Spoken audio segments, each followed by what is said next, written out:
मित्रों, आप सभी लोगों का स्वागत है। मित्रों, यह कहानी प्रत्येक स्त्री और पुरुष को ध्यानपूर्वक शुरू से लेकर अंत तक सुनना चाहिए, क्योंकि इस कहानी को सुनने मात्र से ही भगवान विष्णु और माता लक्ष्मी का एक साथ आशीर्वाद प्राप्त होता है। मित्रों, आप लोगों का ज्यादा समय न लेते हुए वीडियो को शुरू करते हैं, लेकिन उससे पहले अगर आप सभी हमारे चैनल पर नए आए हो तो हमारे चैनल को सब्सक्राइब करें, और अगर आप लोगों को कहानी पसंद आए तो वीडियो को एक लाइक अवश्य करें। साथ ही साथ कमेंट बॉक्स में जय माता लक्ष्मी लिखना ना भूलें। मित्रों, एक समय की बात है, देवी लक्ष्मी और भगवान विष्णु क्षीर सागर में शेष नाग की शैया पर विश्राम कर रहे होते हैं। तभी देवी लक्ष्मी भगवान विष्णु जी से पूछती हैं, हे प्रभु, आज मेरे मन में एक मंशा उठ रही है, और वह यह है कि हे प्रभु, स्त्री के शरीर का वह ऐसा कौन सा अंग है जिससे उसका सौभाग्य जुड़ा होता है। कृपया आप मुझे स्त्रियों के शरीर के अंगों के शुभ लक्षणों के विषय में विस्तार से बताइए। भगवान श्री हरि विष्णु मुस्कुराते हुए कहते हैं, हे देवी, आज तुमने बहुत ही महत्वपूर्ण प्रश्न किया है। इस संसार में एक स्त्री का महत्व सबसे बढ़कर होता है। अलग अलग अवस्थाओं में स्त्री अपना कर्तव्य निभाती है। कन्या के रूप में वह पिता के घर में सौभाग्य लेकर आती है, एक पत्नी के रूप में अपने ससुराल में सौभाग्य लेकर जाती है, और एक माता के रूप में अपनी संतान को सौभाग्य प्रदान करती है। किंतु वह पत्नी के रूप में ही अपना सर्वश्रेष्ठ कर्तव्य निभाती है। एक स्त्री के शरीर के अंगों से ही उसके आचरण और सौभाग्य का पता चलता है। ऐसे शुभ अंगों वाली स्त्री अपने पिता, पति तथा पुत्र के लिए बहुत ही भाग्यशाली होती है। हे देवी, आज तुमने जो प्रश्न किए हैं, उन सभी प्रश्नों का उत्तर देने से पूर्व मैं तुम्हें एक महान सती का इतिहास सुनाता हूं। वह सती है दामोदर की पत्नी, जिन्होंने अपने महान त्याग से मुझे प्रसन्न किया था। हे देवी, जो भी मनुष्य इस महान कथा का श्रवण करता है, उसके समस्त पापों और दरिद्रता का नाश होता है। इसीलिए आप इस कथा को ध्यान से पूरा जरूर सुनना।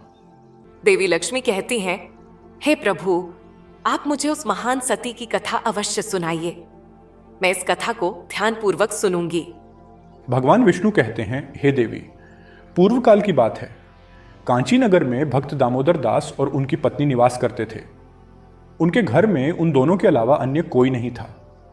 दोनों ही परम दयालु और श्रद्धालु थे। उनकी प्रकृति अत्यंत उदार थी। दोनों ही परम संतोषी और भगवत भक्त थे। दामोदर प्रतिदिन गांव से भिक्षा मांग कर लाते और उनकी पत्नी भोजन बनाया करती थी। यदि उनके द्वार पर कोई अतिथि आता तो वे उसकी सेवा करते और उसे भोजन कराने के बाद ही भोजन किया करते थे। यदि कोई अतिथि नहीं आता तो वे पशु पक्षियों को उनका भाग देकर भगवान का नाम लेकर बड़े प्रेम से भोजन का आनंद लेते थे। उनके मन में किसी भी प्रकार का द्वेष और अहंकार नहीं था।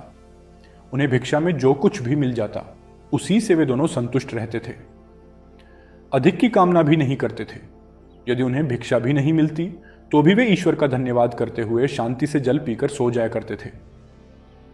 उनके पास असंतोष और अशांति भटक भी नहीं पाती थी। उनके अंदर भगवान के प्रति दृढ़ विश्वास और श्रद्धा थी। इसीलिए उन्होंने कभी अपनी गरीब परिस्थिति के लिए भगवान को नहीं कोसा। फिर एक दिन दामोदर दास भिक्षा मांगने के लिए घर से निकलते हैं। द्वार द्वार भटकने पर भी उन्हें किसी ने भिक्षा नहीं दी। उस दिन उन्हें अन्न का एक दाना भी नहीं मिला, जिससे निराश होकर दामोदर दास अपने घर आ गए और अपनी पत्नी से कहने लगे, हे प्रिय, आज तो भिक्षा में अन्न का एक दाना भी नहीं मिला है। लगता है आज के दिन भूखा ही सोना पड़ेगा। शायद प्रभु की यही इच्छा है। तभी उनके द्वार पर एक अतिथि आ जाता है और द्वार पर खड़ा होकर कहने लगता है, घर में कौन है भैया? मैं अतिथि हूं और अत्यंत भूखा हूं। मुझे खाने के लिए कुछ दो। मैं तुम्हारे द्वार पर बड़ी आशा लेकर आया हूं। दामोदर ने देखा कि द्वार पर एक अत्यंत वृद्ध बूढ़ा व्यक्ति खड़ा है, जो बहुत ही कमजोर और भूखा दिखाई पड़ रहा था। उसे देखकर दामोदर दास ने उन्हें प्रणाम किया और इस प्रकार कहने लगे, हे स्वामी, पधारिए। इस गरीब के घर पर आपका स्वागत है। इस दास के लिए क्या आज्ञा है?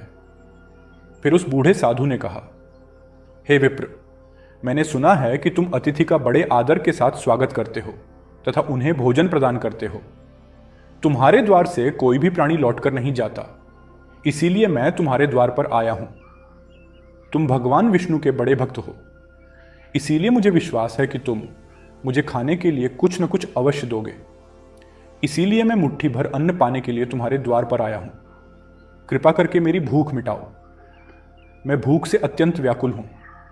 कई दिनों से मैंने भोजन नहीं किया है। मेरे अंदर अब चलने फिरने की भी शक्ति नहीं है। यदि मुझे अन्न नहीं मिला तो मैं तुम्हारे द्वार पर ही प्राण त्याग दूंगा। उस बूढ़े साधु के ऐसे वचन सुनकर दामोदर दास को बहुत दुख हुआ। फिर दामोदर दास ने उस बूढ़े साधु को सहारा देते हुए घर के अंदर बुलाया। दामोदर ने अपनी पत्नी से कहा, हे प्रिय, घर पर अतिथि आए हैं, उनके लिए भोजन का प्रबंध करना होगा। यह सुनते ही दामोदर की पत्नी ने कहा, हे स्वामी, घर में मिट्टी की फूटी हुई खाली हांडी के अलावा कुछ नहीं है। घर में अन्न का एक दाना भी नहीं है। हमें तो भूखा रहते हुए 2 दिन बीत गए हैं। अब इस अतिथि को हम क्या खिलाएं? आज भी आप भिक्षा में कुछ नहीं लाए हैं।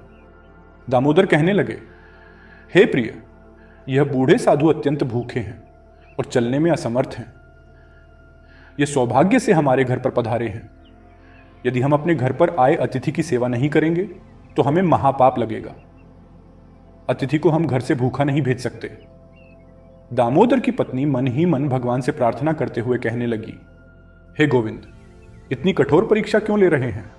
फिर अगले ही क्षण उस सती के मन में एक योजना आई और वह बड़ी प्रसन्न हुई। उसने अपने पति से कहा, हे नाथ, आप चिंता न करें। आज अतिथि की सेवा बड़े प्रेम से होगी। आप पड़ोस से कैंची लेकर आइए।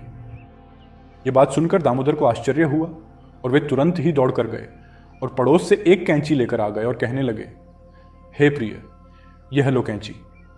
अब बताओ इससे अतिथि की सेवा कैसे होगी? दामोदर की पत्नी ने कहा, हे स्वामी, आप इस कैंची से मेरे केश काट लीजिए।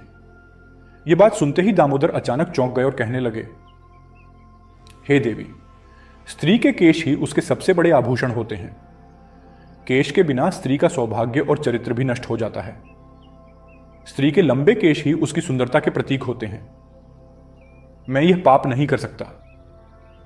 दामोदर की पत्नी ने जोर देते हुए कहा, हे स्वामी, आप चिंता न करें। शायद यही प्रभु की इच्छा है। आप निसंकोच होकर केश काटिए। फिर दामोदर ने कांपते हुए हाथों से चारों ओर के केश छोड़कर बीच के सारे केश काट लिए। दामोदर की पत्नी ने उन केशों को लेकर उनसे एक डोरी बना दी और कहा, हे स्वामी, आप इस डोरी को लेकर बाजार में जाइए और इसे बेचकर भोजन की सामग्री लेकर आइए। फिर दामोदर दास उस डोरी को लेकर बाजार गए। सौभाग्य से वह डोरी तुरंत ही बिक गई। उसे प्राप्त धन से दामोदर ने चावल, दाल, आटा, घी, चीनी और सब्जी आदि सभी आवश्यक सामग्री खरीद ली और उसे लेकर बड़ी ही प्रसन्नता से लौटकर घर आ गए। फिर दामोदर की पत्नी ने बड़ी शुद्धता और प्रेम से रसोई बनाई। उन्होंने घर आए उस बूढ़े अतिथि को आसन पर बड़े आदर और प्रेम के साथ बिठाया। उस साधु को बूढ़ा समझकर दामोदर की पत्नी ने उसे थोड़ा ही भोजन परोसा, किंतु वह साधु तो बड़ा ही विचित्र था। जब उस साधु ने भोजन करना शुरू किया तो कुछ ही क्षणों में उसने परोसे हुए भोजन को खाकर समाप्त कर दिया। उस सती ने फिर से थोड़ा भोजन परोस दिया। थोड़ा थोड़ा करते हुए उस साधु ने दामोदर की पत्नी द्वारा बनाई हुई सारी रसोई खाली कर दी। फिर अपने पेट पर हाथ रखते हुए कहने लगा, तुम दोनों की सेवा से मैं बहुत प्रसन्न हुआ। आज अनेक दिनों बाद मुझे इतना भोजन प्राप्त हुआ है। तुम्हारे बारे में जो कुछ भी सुना था वह सत्य ही था। आज मेरी तृप्ति हुई है, किंतु मेरा शरीर बहुत बूढ़ा हो गया है। आज मेरे लिए चलना संभव नहीं है। इसीलिए मैं आज के दिन आपके घर पर ही विश्राम करता हूं। शाम को केवल एक मुट्ठी चावल से काम चल जाएगा। उस साधु के इतना कहते ही दामोदर ने कहा, जो आज्ञा महाराज, आप विश्राम कीजिए, मैं शाम के भोजन का प्रबंध करता हूं। इतना कहकर दामोदर अपनी पत्नी के पास गए और उससे कहने लगे, हे प्रिय, हमारे अतिथि में चलने की शक्ति नहीं है, इसीलिए वे आज हमारे घर पर ही विश्राम करेंगे। किंतु अब संध्या के भोजन का क्या होगा? संध्या को भोजन हम कहां से बनाएंगे? यह सुनते ही दामोदर की पत्नी ने कहा, हे स्वामी, चिंता की क्या बात है? मेरे केश अभी भी बाकी हैं। आप फिर से मेरे केश बेचकर बाजार से सामग्री लेकर आइए। अब फिर से कैंची चली। सती के केश टूटे और उससे रस्सी बनी। दामोदर फिर से उस रस्सी को लेकर बाजार गए। सौभाग्य से वह भी बिक गई और उसने उस धन से भोजन की सामग्री खरीद ली और लेकर घर लौट आए। दामोदर की पत्नी ने शाम का भोजन बनाया और उन्होंने अतिथि को आदर से आसन पर बिठाया और भोजन परोसा। अतिथि ने थोड़ा थोड़ा करते करते एक एक चावल खा लिया और देखते ही देखते सारा भोजन समाप्त कर दिया। फिर वह बूढ़ा अतिथि कहने लगा, अरे भाई, आज बहुत थक गया हूं, रात के लिए यहीं पर सो जाता हूं, सुबह उठकर चला जाऊंगा। यह सुनकर दामोदर ने कहा, ठीक है महाराज, आपकी जैसी इच्छा, आप आज हमारे घर पर ही विश्राम कीजिए। वह बूढ़ा अतिथि दामोदर के घर पर ही विश्राम करने लगा। दामोदर और उनकी पत्नी दोनों ही उस बूढ़े अतिथि की सेवा करने लगे और उनके चरण दबाने लगे। चरण दबाते दबाते रात बीतने लगी और वह अतिथि सो गए। वे बड़े ही विलक्षण साधु थे। असलियत में तो वे तीनों लोकों के स्वामी थे, किंतु उन्हें उस दामोदर के घर पर पत्तों के बिस्तर पर सोकर अपार शांति और सुख की अनुभूति हो रही थी। साक्षात भगवान विष्णु ही वृद्ध का वेश धारण करके दामोदर के घर पर विश्राम कर रहे थे। उन साधु महात्मा को सोता हुआ देखकर दामोदर धीमी आवाज में अपनी पत्नी से कहने लगे, हे प्रिय, बाबा बहुत बूढ़े हैं, इनका शरीर बहुत ही कमजोर है, शायद कल सवेरे भी इनसे चला नहीं जाएगा। कल मैं सुबह जल्दी उठकर भिक्षा मांगने के लिए चला जाता हूं और हम साधु बाबा को भोजन खिलाकर उनकी सेवा करेंगे। आंखें बंद किए हुए उन साधु बाबा ने दामोदर की यह बात सुन ली। उन दोनों पति पत्नी का त्याग और उनका अतिथि प्रेम देखकर संपूर्ण विश्व का पालन करने वाले भगवान विष्णु की आंखें भर आईं। श्रीहरि तो भक्त वत्सल हैं, वे जो भी लीला रचते हैं उसमें उनके भक्तों का ही कल्याण होता है। पैर दबाते दबाते वे दोनों ही पति पत्नी साधु बाबा के चरणों के पास ही सो गए। फिर साधु बाबा ने उस दामोदर की पत्नी के सिर पर हाथ फेर दिया। हाथ फेरते ही उस सती के सिर पर काले घने और लंबे बाल उग आए।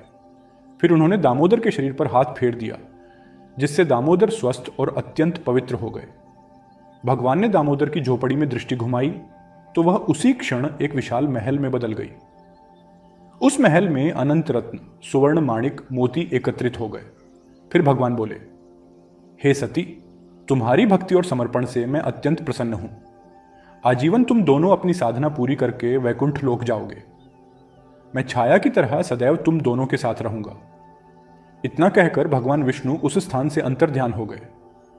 कुछ देर बाद जब दामोदर की पत्नी की नींद खुली तो वहां का नजारा देखकर वह आश्चर्यचकित हो गई। कल की सारी घटनाओं से याद थी। अचानक से केश कैसे उग आए, यह दुर्लभ वस्त्र, आभूषण, अनमोल रत्न, यह महल अचानक कहां से आ गया। उसने तुरंत ही अपने पति को जगाया। जब दामोदर ने यह सब चमत्कार देखा तो उसे भी अपनी आंखों पर विश्वास नहीं हुआ। वे दोनों ही एक दूसरे की ओर देखकर सोच में पड़ गए। फिर दामोदर ने अपनी पत्नी से कहा, हे प्रिय, कल हमारे घर पर आए हुए वह बूढ़े साधु कहां गए। दोनों ने उन साधु महात्मा को चारों ओर देखा, लेकिन वे उन्हें कहीं भी दिखाई नहीं पड़े। दामोदर ने हर्ष से प्रफुल्लित होकर अपनी पत्नी से कहा, हे प्रिय, वे कोई सामान्य अतिथि नहीं थे, वे साक्षात करुण सिंधु भगवान विष्णु ही थे। ये सारी विभूति सुदामा की तरह ही उन्होंने हमें भी प्रदान की है। हम दोनों ही उन्हें समझ नहीं पाए। भगवान विष्णु कहने लगे, हे देवी, इस प्रकार दामोदर की पत्नी ने एक स्त्री के सबसे महत्वपूर्ण आभूषण का त्याग करके अपनी भक्ति की परीक्षा दी। एक स्त्री के लिए उसके केश सबसे महत्वपूर्ण आभूषण होते हैं। केश गंगा के समान पवित्र होते हैं। स्त्री के बाल लंबे होने से उसे सौभाग्य की प्राप्ति होती है। जिस स्त्री की हाथ की उंगलियां गोल, लंबी, पतली और मिलाने पर छेद रहित, कोमल तथा लाल रंग की होती है, वह सुख और भोग पाने वाली होती है। जिसके नाखून लाल, कोमल, ऊंचे और चिकने होते हैं, वह ऐश्वर्य प्राप्त करती है। जिस स्त्री के गर्दन में 4 अंगुल नाप की साफ 3 रेखाएं होती हैं, वह गहनों से सजी रहती है। जिस स्त्री की भौं ऊंची, कोमल, सूक्ष्म, आपस में मिली हुई और धनुष के समान होती है, वह भी सुख और सौभाग्य देने वाली होती है। भगवान विष्णु के अनुसार यदि किसी महिला का चेहरा गोल होता है और उसकी नाक दाईं ओर झुकी होती है, वह आगे जाकर भाग्यशाली होती है और प्रसिद्धि प्राप्त करती है। तो दोस्तों, इस प्रकार भगवान विष्णु ने देवी लक्ष्मी को स्त्री के लंबे बालों का महत्व बताया। उम्मीद है आपको यह जानकारी अच्छी लगी होगी। वीडियो को लाइक जरूर करें, कमेंट में जय श्री हरि विष्णु, जय मां लक्ष्मी जरूर लिखें। साथ ही चैनल को सब्सक्राइब करें। आप सभी का धन्यवाद।